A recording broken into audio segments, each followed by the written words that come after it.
ये वीडियो मैं क्यों बना रहा हूं, क्योंकि मेरा जो एजे टॉक्स के नाम से एक चैनल है जहां पर मैं साइबर अवेयरनेस की बात करता हूं, जहां पर मैं साइबर क्राइम के बारे में बात करता हूं, अलग अलग स्कैम्स के बारे में बात करता हूं। वहां पर तमाम सारे हमारे जो सब्सक्राइबर हैं, हमारे जो व्यूअर्स हैं, वो अक्सर पूछा करते हैं कि सर आप अर्निंग के बारे में क्यों नहीं बताते, आप अर्निंग अपनी क्यों नहीं दिखाते कि यूट्यूब में कैसा करियर है क्या नहीं है। और अभी अभी यूट्यूब का एक फैन फेस्ट हुआ था जहां पर 5000 से अधिक यूट्यूबर जमा हुए थे। वहां पर हमारे फेलो यूट्यूबर, हमारे प्रधान सेवक नरेंद्र मोदी जी भी आए थे। तो उन्होंने एक अपनी बात रखी, उन्होंने कहा कि हम यूट्यूबर्स की जिम्मेदारी है कि हम लोगों को एम्पावर करें। और एम्पावर कब कर सकते हो आप? जब आप किसी को इंस्पायर कर सकते हो। और इंस्पिरेशन किससे आती है?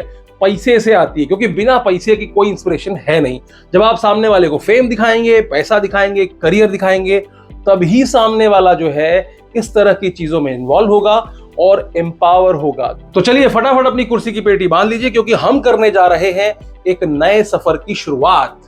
तो मैं आपको बता देता हूं, मेरा नाम है अजय और मैं दिल्ली में रहता हूं। 2017 में मैंने अपनी YouTube की जर्नी स्टार्ट की। हालांकि उस वक्त इंटरनेट इतना फ्री नहीं था जितना आज है, उस वक्त इतने क्रिएटर्स भी नहीं थे जितने आज हैं, उस वक्त इतना कंपटीशन भी नहीं था जितना आज है। और हाँ, एक और बात, 1000 सब्सक्राइबर और 4000 घंटे का जो वॉच टाइम वाला नियम था वो भी उस समय नहीं हुआ करता था। यानी कि आपका चैनल बना है, पहले ही दिन से वो मोनेटाइज हुआ करता था। तो चलिए अब शुरू करते हैं और मैं आपको बताता हूं कि हमने सबसे पहला चैनल जो है वो कब स्टार्ट किया था। 2016 की बात है, तब किड्स कंटेंट की बहार थी। बहुत सारे राइम्स के चैनल, बहुत सारे टॉयज अनबॉक्सिंग के चैनल, तमाम सारे किड्स रिलेटेड जो कंटेंट था उस समय काफी ज्यादा चलता था। तो हमने उस समय क्या किया, हमने भी उसमें अपना हाथ आजमाया। पहला चैनल था पीटर पैटर टीवी, जिसमें की टॉयज अनबॉक्सिंग की वीडियो हम बनाते थे, जैसा कि आप देख पा रहे होंगे। इसका जो सबसे पुराना जो वीडियो है वो आप देखोगे ओल्डेस्ट में जाकर के, तो ये 6 साल पहले है। दरअसल ये 7 साल पहले था, क्योंकि कुछ वीडियोस इसके रिमूव कर दिए गए, इस वजह से अभी ये 6 साल का दिख रहा है। 2017 का जो है लेटेस्ट वीडियो दिख रहा है। हालांकि इसकी शुरुआत जो है वो 2016 में हमने कर दी थी। अब यहाँ पर आप पॉपुलर सेक्शन में जाकर के देखते हैं, यहाँ पर आप जाकर के देखोगे कि 4 मिलियन 2 मिलियन इस तरह के जो व्यूज हैं इसको मिले थे। काफी अच्छा चल रहा था। 50,000 से ऊपर से सब्सक्राइबर हो चुके थे। 200 से अधिक यानी कि 250 से अधिक वीडियोस भी यहाँ प्रोड्यूस किए थे। मेरी जो बेटी थी उसको भी हमने इसमें इन्वॉल्व किया था, वो भी टॉयज को अनबॉक्सिंग करती थी और लोगों को रिव्यूज देती थी। बहुत सारे टॉयज हमें फ्री ऑफ कॉस्ट कंपनी की तरफ से मिला करते थे। अच्छा खासा स्पॉन्सर का पैसा आता था और व्यूज का भी पैसा आता था। साथ ही जो दूसरा चैनल है माइक एंड मिया, जिसको कि आप देख सकते हैं इस समय, ये चैनल जो है ये नर्सरी राइम से रिलेटेड चैनल था। हालांकि ये 3D एनिमेशन वाला चैनल है, यानी कि इसमें खर्च जो है वो काफी ज्यादा होता है। इसके लिए एक प्रॉपर स्टूडियो सेटअप किया गया था, जिसमें एनिमेटर थे, स्टोरी टेलर थे, म्यूजिक, एवरीथिंग। सो एक इन्वेस्टमेंट था, प्रॉपर सेटअप था, जिसके जरिए इस चैनल को स्टार्ट किया था। साथ ही 2-3 चैनल और थे जो 2D और 3D में अलग अलग एनिमेशन वाले जो स्टोरीज होते हैं, मॉरल स्टोरीज होते हैं, वो भी हमने स्टार्ट किए थे। हालांकि उनको बीच में बंद कर दिया, क्योंकि YouTube में सारे एक्सपेरिमेंट्स चलते नहीं हैं। तो अभी आप देख सकते हैं इस चैनल पे 1.52 मिलियन सब्सक्राइबर है। हालांकि अब ये चैनल की ओनरशिप हमारी कंपनी के पास नहीं है, ये चैनल हमने ऑलरेडी किसी को बेच दिया है। अब आपका अगला सवाल ये हो सकता है कि जो पीटर पैटर टीवी वाला जो चैनल है, इसमें वीडियोस तो नहीं पड़ नहीं रही हैं। हालांकि 50,000 सब्सक्राइबर भी हो चुके थे, अब वापस से 41,000 हो गए, सब्सक्राइबर घट रहे हैं, व्यूज आ नहीं रहे। तो ऐसा क्या कारण था? तो आप में से बहुत सारे लोगों को नहीं मालूम होगा कि 2019 में YouTube और गूगल, जी हाँ, YouTube और गूगल के ऊपर $170 मिलियन जुर्माना लगा दिया गया था। और जुर्माना क्यों लगाया गया था, किसकी तरफ से लगाया गया था? यूएस की सरकार के द्वारा लगाया गया था। और यह कहकर लगाया गया था कि आप YouTube के जरिए बच्चों के इंटरेस्ट को नहीं जान सकते। अब इसको मैं आपको थोड़ा सरल शब्दों में समझा देता हूं। दरअसल क्या होता है, अगर आप YouTube पे कोई वीडियो सर्च कर रहे हैं, कोई वीडियो देख रहे हैं, तो उस समय YouTube को यह पता होता है कि आप किस तरह के कंटेंट को पसंद करते हैं, किस तरह के कंटेंट को देखते हैं। उसके बाद वो जो बकेट होता है, इंटरेस्ट का जो बकेट होता है, इसको वो एडवर्टाइजर्स को बेच देते हैं। यानी कि एक एडवर्टाइजर जब कोई एडवर्टाइजमेंट ऐसे चैनल पे चलाना चाहता है जहां पर ऑडियंस जो है वो बच्चे हों, तो YouTube ये चीज जानता है और अलग अलग ब्रैकेट्स में इस तरह के ऑडियंस को रखा जाता है। और ये जो ब्रैकेट्स होते हैं ये दिखाए जाते हैं एडवर्टाइजर्स को। तो जो एडवर्टाइजर होता है वो अपनी पसंद का ब्रैकेट चुनता है और वहीं पर वो एडवर्टाइजमेंट सर्व करता है। तो यहां पर क्या हो रहा था, यहां पर ये हो रहा था कि YouTube का ये कहना है कि 13 साल से नीचे के बच्चों का आप इंटरेस्ट नहीं जान सकते कि वो क्या देख रहा है, क्या देखना पसंद करता है, क्या ब्राउज कर रहा है, किस तरह के वीडियोस देख रहा है। और साथ ही जो नीचे कमेंट सेक्शन होता है, वो कमेंट सेक्शन में बहुत सारे लोग कुछ गलत बातें भी लिख सकते हैं। ये अगर बच्चा पढ़ता है तो उसके दिमाग में जो है गलत प्रभाव पड़ता है, और उसी वजह से गूगल और यूट्यूब को जो है $170 मिलियन का जुर्माना भरने के लिए कहा गया था। और ये कहा गया था कि आपने जो वायलेशन किया है चिल्ड्रंस प्राइवेसी लॉ में, और उसी का नतीजा है कि जब आप कोई वीडियो अपलोड करते हैं तो आपसे पूछा जाता है कि ये वीडियो बच्चों के लिए है या बड़ों के लिए है। अगर आप सेलेक्ट करते हैं कि ये वीडियो बच्चों के लिए है तो उसमें जो एडवर्टीजमेंट की मात्रा होती है वो बहुत कम हो जाती है, और साथ ही उस वीडियो का जो कमेंट सेक्शन होता है वो पूरी तरह से डिसेबल कर दिया जाता है, YouTube के द्वारा डिसेबल कर दिया जाता है। तो यहाँ पर नुकसान क्या हुआ? नुकसान ये हुआ, मैं अपने चैनल की हिस्ट्री बता रहा हूँ, कि जहां पर 100 रुपए की आमदनी थी वो आमदनी घट करके 10 रुपए की हो गई। समझ रहे हो आप? खर्चा उतना ही था, यानी कि एनिमेशन बनाने में, 3D एनिमेशन बनाने में काफी खर्चा आता है, पर सेकंड कॉस्ट होती है। तो अगर 100 रुपए की बजाय 10 रुपए मिलेंगे तो आप सर्वाइव कैसे करोगे? और उस समय मैं आपको बता देता हूं, इतने व्यूज नहीं आते थे उस समय, जो एडवर्टाइजर्स थे इतना पैसा भी नहीं पे करते थे। तो यही कारण है कि 2019 के बाद से हमने अपना जो इंटरेस्ट था पूरी तरह से लूज कर दिया किड्स कंटेंट के चैनल पर। और हमने ही नहीं, ऐसे और तमाम चैनल थे जिन्होंने भी इस तरह के जो खर्चे थे, अपने खर्चे कम करके उन चैनल को काफी हद तक डब्बे में डाल दिया और दूसरे चैनल्स पे काम करना शुरू कर दिया। और तो और मैं आपको ये भी बता देता हूं कि उस समय इतनी स्पॉन्सरशिप भी नहीं आया करती थी जितनी स्पॉन्सरशिप आज के डेट में देखने को मिलती है। तो यहां पर एक क्रिएटर सर्वाइव कैसे करेगा? अगर आपका खर्चा बहुत ज्यादा है और आपका रेवेन्यू सीधे 1/10 कर दिया जाता है या 1/4 कर दिया जाता है, 1/5 कर दिया जाता है फॉर सम केसेस, तो आप उसमें खर्चा कैसे चला पाओगे? ये जो 3D एनिमेशन के चैनल होते हैं इसमें काफी ज्यादा इन्वेस्टमेंट लगता है, लेकिन रिटर्न की बात करूं तो काफी अच्छे डॉलर्स, काफी अच्छी अर्निंग्स उससे हो रही थी। तो वो तो थी हमारी शुरुआत। तो 2016 से लेकर के 19 तक जिन चैनल्स ने काफी अच्छा खासा अर्निंग दिया था, 2019 के बाद से उन चैनल्स ने अपनी अर्निंग कम कर दी थी। तो अब मैं आपको बताता हूं कि वो जो भी काम हम कर रहे थे वो पर्दे के पीछे कर रहे थे। इसके बाद और तमाम नीश पे हमने चैनल्स बनाए, बेचे, कुछ सक्सेसफुल हुए, कुछ मिड लेवल पे रहे और कुछ पूरी तरह से फ्लॉप रहे, जिनके बारे में बता करके मैं आपका बिल्कुल भी टाइम नहीं खराब करने वाला हूं। तो उम्मीद करता हूं कि आपको कुछ नई जानकारी मैंने यहां पर जरूर दे दी होगी। तो आज भी अगर आप किड्स कंटेंट बनाते हैं जहां पर 13 साल से कम के बच्चों को आपने इन्वॉल्व किया है और आपने YouTube को नहीं बताया है कि ये किड्स कंटेंट है, तो याद रखिए YouTube अपने आप पकड़ लेता है और उसके बाद चैनल को टर्मिनेट भी कर सकता है वायलेशन के लिए। तो यहां पर आपको बताता हूं कि आज की डेट में भी अगर आप बच्चों का चैनल बनाते हैं वर्सेस अदर नीश पे काम करते हैं, तो अदर नीश का जो आरपीएम होता है वो कंपैरेटिवली हाई होता है, क्योंकि वहां पर जो है इंटरेस्ट बेस्ड एड्स नहीं चलते हैं किड्स के कंटेंट में, और जो अदर नीश होता है वहां पर हर तरह का एडवर्टाइजमेंट आपको देखने को मिल जाता है। फिर आया 2022, जब मेरे किसी जानने वाले के बेटे ने एक ऑनलाइन स्कैम में पड़ करके सुसाइड कर लिया। यार बहुत बुरा लगा, और उसी दिन मैंने डिसाइड किया था कि मैं जितने भी ये साइबर अपराध हो रहे हैं, जितने भी अलग अलग तरह के फ्रॉड्स चल रहे हैं, ऑनलाइन फ्रॉड चल रहे हैं, इसके खिलाफ लोगों में अवेयरनेस फैलाने के लिए एक वीडियो में खुद सामने आऊंगा, एक चैनल को खुद सामने से लीड करूंगा। क्योंकि मेरा जो ऑनलाइन का सफर रहा है उसकी शुरुआत 2006 में हो चुकी थी, यानी कि 2006 से मैं ऑनलाइन इंडस्ट्री में हूं। व्लॉगिंग हो, ब्लॉगिंग हो, एफिलिएट मार्केटिंग हो, वीडियो मार्केटिंग हो, और मेरा डिजिटल मार्केटिंग का भी काफी अच्छा खासा एक्सपीरियंस रहा है। तो मुझे लगा कि इस तरह की चीजों का इस्तेमाल करते हुए जब स्कैमर लोगों को ठगते हैं तो मुझे इसकी जानकारी है, तो क्यों ना इस जानकारी को लोगों तक साझा किया जाए। और उसके बाद ही जन्म हुआ एजे टॉक्स का। हालांकि जन्म पहले ही हो चुका था। अगर आप ओल्डेस्ट वीडियो में जाते हैं तो 4 साल पहले, यानी कि 2019 में मैंने पहला वीडियो बनाया था जो कि MLM जो स्कैम्स चलते हैं, जो पॉन्जी स्कीम चलती है, उसके अगेंस्ट था। हालांकि उस एक वीडियो के बाद ही मैं रुक गया था और उसके बाद कुछ व्लॉग के वीडियो डालने शुरू कर दिए थे, हालांकि वो शौकिया तौर पे था। तो सबसे पहले हम चलते हैं YT स्टूडियो में। तो सबसे पहले आप देखोगे कि 48,796 इस समय सब्सक्राइबर्स हैं। जल्दी ही इसमें हम 50,000 सब्सक्राइबर पूरे कर लेंगे।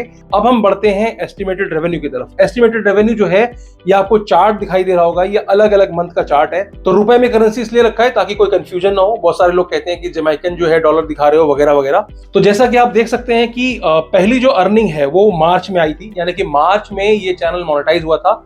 मुझे अच्छी तरह से याद है कि 29 मार्च 2023 को ये चैनल मोनेटाइज हुआ था, यानी कि 1000 सब्सक्राइबर और 4000 घंटे का वॉच टाइम मैंने जो है वो पूरा कर लिया था। उसके बाद से आप ये ग्राफ देख सकते हैं, अप्रैल, मई, जून, जुलाई, अगस्त, सितंबर। जुलाई में थोड़ा डिप आया, अदरवाइज की जो अर्निंग है वो जो ग्राफ है वो अपवर्ड्स ही है। तो अब हम देख लेते हैं कि इसमें मंथ वाइज क्या रहा कैलकुलेशन। तो सबसे पहले हम चलते हैं, इस पे क्लिक करते हैं। यहाँ पर आप देखोगे सितंबर में आप देखोगे कि 72,211 रुपए। फिर आप अगस्त देखते हो तो 46,560 रुपए। इसके पहले जुलाई में 54,000 रुपए। इसके पहले 37,000 रुपए। उसके पहले 28,000 रुपए। अब हम इसकी एक लाइफ टाइम अर्निंग देख लेते हैं। जब आप लाइफ टाइम अर्निंग में जाते हैं तो यहाँ आप देखते हैं कि अब तक जो है इस चैनल के थ्रू इस साल यानी कि मार्च से लेकर के और सितंबर तक, क्योंकि आज अक्टूबर का पहला दिन है जब मैं शूट कर रहा हूं, तो 1 अक्टूबर को इसकी जो अर्निंग है 2,58,000 रुपए हो चुकी है। मार्च को अलग कर दीजिए क्योंकि वो 2 दिन की अर्निंग थी। अप्रैल, मई, जून, जुलाई, अगस्त, सितंबर यानी कि 6 महीने में आपने 2,58,000 की अर्निंग कर ली है।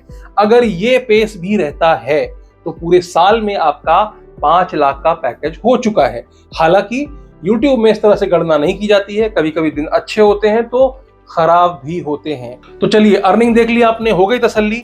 अब एक चीज मैं और दिखा देता हूं, रेवेन्यू सेक्शन में हम चलते हैं। और यहां पर एक चीज बहुत इंपॉर्टेंट होती है कि आप किस कैटेगरी में अपना चैनल स्टार्ट कर रहे हैं। ये सब चीजें मैं आने वाले समय में दूसरे वीडियो में जरूर दिखाऊंगा, लेकिन चूंकि आप इस चैनल पर हैं और अभी मैं इसी स्क्रीन पर बैठा हुआ हूं तो आपको दिखा देना चाहता हूं। तो यहां पर अगर आप देखोगे तो सबसे इंपॉर्टेंट चीज होती है कि हमारा आरपीएम क्या है। तो आरपीएम के बेसिस पे तय होता है कि आपका चैनल सेम कंटेंट पे सेम टाइप ऑफ व्यूज पे कितना ज्यादा अर्निंग आपको देकर जा रहा है। तो यहाँ पर आप देखोगे कि रेवेन्यू फॉर 1000 व्यूज का जो हमारा अगर लाइव सेशन में देखोगे तो 111 रुपए का, यानी कि अगर 1000 व्यूज मेरे चैनल पर आते हैं तो 111 रुपए मुझे मिलते हैं। शॉर्ट्स वीडियो की बात करूं तो शॉर्ट्स वीडियो में 1000 व्यूज पे मिलते हैं हमको 50 पैसे। कितने? 50 पैसे। तो आप कैलकुलेट कर सकते हो कि कितना ज्यादा पैसे कमा रहे हैं शॉर्ट वीडियोस वाले। तो अब हम देखते हैं कि लॉन्ग वीडियोस का आरपीएम क्या है। तो लॉन्ग वीडियोस में अगर आप देखोगे तो पर 1000 व्यूज यानी कि जो इसका आरपीएम है वो 95 रुपीज का है, क्योंकि इसका जो कंटेंट है वो डिफरेंट है। ठीक है ना। तो इस कंटेंट के लिए जो कि मैं उस चैनल पे बनाता हूं एजे टॉक्स पर, उसका अगर आप एक एवरेज आरपीएम मानेंगे तो वो है 95 रुपीज। अब हम बढ़ते हैं अपने दूसरे चैनल की तरफ। दूसरे चैनल पे जाने के लिए हमको यहाँ से स्विच अकाउंट करना पड़ेगा। स्विच अकाउंट में आप देखते हैं तो दूसरा चैनल यहाँ पर आ रहा है ऑनलाइन भजन्स। तो ऑनलाइन भजन्स क्या है? ये एक भजन का चैनल जहां पर हिंदी भजन हम पोस्ट करते थे इसलिए बोल रहा हूं क्योंकि ये चैनल अभी इनएक्टिव है। लगभग 1.5-2 सालों से इस चैनल पे हमने कोई वीडियो पोस्ट नहीं की है, लेकिन इसकी अर्निंग में आपको दिखा देता हूं। एस्टिमेटेड रेवेन्यू में चलते हैं। आप देख सकते हो यहाँ पर कि इस चैनल ने जो मंथ ऑन मंथ अर्निंग करी है वो क्या है। फिलहाल लास्ट 28 दिन में इसने 16,000 की अर्निंग की है। अब मैं आपको सीधी इसकी लाइफ टाइम इनकम दिखा देता हूँ। लाइफ टाइम इनकम अगर आप देखेंगे तो इसकी लाइफ टाइम इनकम जो है वो है 19 लाख रुपए। ठीक है ना। अब ये चैनल मैंने बनाया था 2019 में। 2019 से लेकर अब तक 19,68,000 रुपए ये चैनल कमा कर दे चुका। और यहाँ पर ट्विस्ट है, दरअसल 19,68,000 इसकी अर्निंग नहीं है, इसकी अर्निंग 40 लाख से ज्यादा है। कारण क्या है? कारण ये है कि हमने ये जो चैनल है ये MCN को दिया था, जिसको बोलते हैं मल्टी चैनल नेटवर्क। यानी कि वो क्या करते हैं, वो आपके वीडियोस को, जो वीडियो आपने अपने चैनल पर बना रखा है उसको वो फर्दर दूसरे चैनल पर डिस्ट्रीब्यूट करते हैं, वहां पर उनको राइट्स देते हैं और उससे जो रेवेन्यूज आता है वो हमारे साथ शेयर किया जाता है। तो जितना रेवेन्यू आपको यहाँ एडसेंस से दिख रहा है ना, लगभग उतना ही रेवेन्यू हमें MCN से भी मिलता है। और ये जो चैनल है ये शुरू से हमने MCN को दे रखा था, इसलिए इसका जो अप्रोक्सीमेट जो रेवेन्यू है पिछले 4 सालों का वो है तकरीबन 40 लाख रुपए। अब जो लोग MCN के बारे में समझते हैं वो बेहतर तरीके से समझते होंगे कि जो मैं बातें बता रहा हूं वो सही है या गलत, क्योंकि बहुत सारे लोग ऐसे होंगे जो कि सवाल करना शुरू कर देंगे, अबे ऐसा थोड़े होता है, उल्लू बना रहा है। ऐसा बिल्कुल नहीं है। आप थोड़ा सा MCN के बारे में सर्च कीजिए, आपको पता चल जाएगा कि आमतौर पर जो मूवीज होती हैं या जो सॉन्ग्स होते हैं या कोई भी ऐसा कंटेंट जिसमें कि कंटेंट आईडी जनरेट की जाती है और उसके बाद जो उसका रेवेन्यू है वो कहीं भी चल रहा होगा, वो सॉन्ग वो आपके पास तक आता है। तो इस तरह से इस चैनल के थ्रू अगर मैं बात करूं, फिलहाल ये चैनल एक्टिव नहीं है, ये हमने किसी एक मंदिर को दान में दे दिया है। आगे आने वाले समय में वो मंदिर जो है वो अपने हिसाब से इसको मैनेज करने वाला है। अब हम चलते हैं एक तीसरे चैनल के बारे में बात करेंगे। ये चैनल है एजे मोटिवेशन। अब मैं आपको बताता हूं कि इसमें फिलहाल 71,000 सब्सक्राइबर हैं, लेकिन ये जो चैनल है ये पहले किसी और कैटेगरी में था, ये इस कैटेगरी में नहीं था। अभी फिलहाल मैंने कुछ कंटेंट डालना शुरू किया है, तो इसको भी मैं आपको दिखा देता हूं। और ये दिखाने का पर्पस सिर्फ ये है कि इसकी जो लाइफ टाइम अर्निंग क्या रही है। फिलहाल ये एक्टिव नहीं है, अभी मैं इसमें कोई खास इसमें जो है कंटेंट डालता नहीं हूं, और जो कंटेंट डाले भी हैं वो मैंने एक दूसरी कैटेगरी के डाले, इसलिए वो चलता नहीं है। इस बारे में मैं आगे वाले वीडियो में बताऊंगा कि पुराने सब्सक्राइबर्स हैं, पुराने किसी और कंटेंट के, और आप कुछ नया कंटेंट डाल के ट्राई कर रहे हो उनको जगाने की, तो ये काम जरा मुश्किल होता है। तो ये नंबर जो है वो दिखाने के हैं। मैं सिर्फ आपको ये दिखाना चाह रहा था कि रेवेन्यू उसका क्या है, लाइफ टाइम अर्निंग क्या रही इस चैनल की। तो मैं अर्निंग सेक्शन में जा रहा हूं। अभी जैसा कि मैंने बताया कि ये एक्टिव नहीं है, तो अगर मैं इसमें लाइफ टाइम पे क्लिक करता हूं तो लाइफ टाइम में इस चैनल ने मुझको कमा के दिया है अब तक 2,23,000 रुपए। बहुत ज्यादा नहीं है, पिछले 4-5 सालों 6 सालों में इसने 2.5 लाख रुपए कमाए। लेकिन ऐसे अगर आपके पास 10 चैनल हो जो आपको 2.5 लाख रुपए हर 4-5 साल के स्पैन में दे रहे हो, तो मुझे लगता है कि ये कोई बुरी डील नहीं है। चलिए, तो मैंने आपको फिलहाल अपने 3 चैनल्स की अर्निंग दिखा दी है। उम्मीद करता हूं कि इससे आपको थोड़ा बहुत मोटिवेशन तो जरूर मिला होगा और ये विश्वास जागा होगा कि भाई साहब किया जा सकता है। अगर 6 महीने पहले, जैसा कि मैंने आपको बताया, अगर मैं एजे टॉक्स की बात करूं, नवंबर से मैंने वीडियोस डालने शुरू किए और उसके बाद मार्च में वो मोनेटाइज हो जाता है और मार्च से लेकर सितंबर तक अगर कोई 2.5 लाख रुपए की अर्निंग कर सकता है एक चैनल से, तो यकीनन आप भी कर सकते हैं, क्योंकि मैंने किया है, मैंने आपको दिखाया है। और ऐसा कुछ भी नहीं है कि उसके लिए कोई बहुत कुछ एक्स्ट्रा ऑर्डिनरी करना पड़ा हो। अगर मैं कर सकता हूं तो आप भी कर सकते हैं। सिर्फ आपको करना क्या है, आपको सीखना है और सीखने के बाद आपको उसको इंप्लीमेंट करना है और कंसिस्टेंट रहते हुए एक अच्छी क्वालिटी और एक अच्छे कंटेंट के साथ में लोगों को जो है कुछ वैल्यू प्रोवाइड करनी है। और उसके बाद आपको अर्निंग की चिंता करने की बिल्कुल भी जरूरत नहीं है। नाम है, पैसा है, दोनों चीजें हैं और साथ में एक सेटिस्फैक्शन भी है कि आप समाज को कुछ दे रहे हैं। तो उम्मीद करता हूं कि आपको इस वीडियो से थोड़ी बहुत मोटिवेशन तो जरूर मिली होगी। अर्निंग दिखाने का मकसद कहीं से कहीं तक कुछ दिखावा करना नहीं था, क्योंकि बहुत सारे यूजर्स हैं वो अलग अलग प्लेटफॉर्म से मुझसे पूछते रहते हैं, यूट्यूब के बारे में जानकारी लेना चाहते हैं। तो ये वीडियो कमोबेश उन्हीं लोगों के लिए है, ताकि थोड़ी बहुत मोटिवेशन उन्हें मिले, ताकि वो भी अपनी यूट्यूब जर्नी की शुरुआत कर सके। तो आज के लिए सिर्फ इतना ही, फिर मिलेंगे किसी और वीडियो में। अगर आपको ये वीडियो पसंद आई हो तो भाई साहब लाइक वाइक कर देना, चैनल पर नए आए हो तो सब्सक्राइब कर देना। और हाँ, अगर आपको मुझसे कोई सवाल करना हो तो आप नीचे कमेंट बॉक्स पर सवाल कर सकते हैं, या फिर मेरी इंस्टाग्राम आईडी और मेरा ईमेल आईडी भी डिस्क्रिप्शन बॉक्स में लिखा हुआ है, आप वहां पर भी मुझसे संपर्क कर सकते हैं।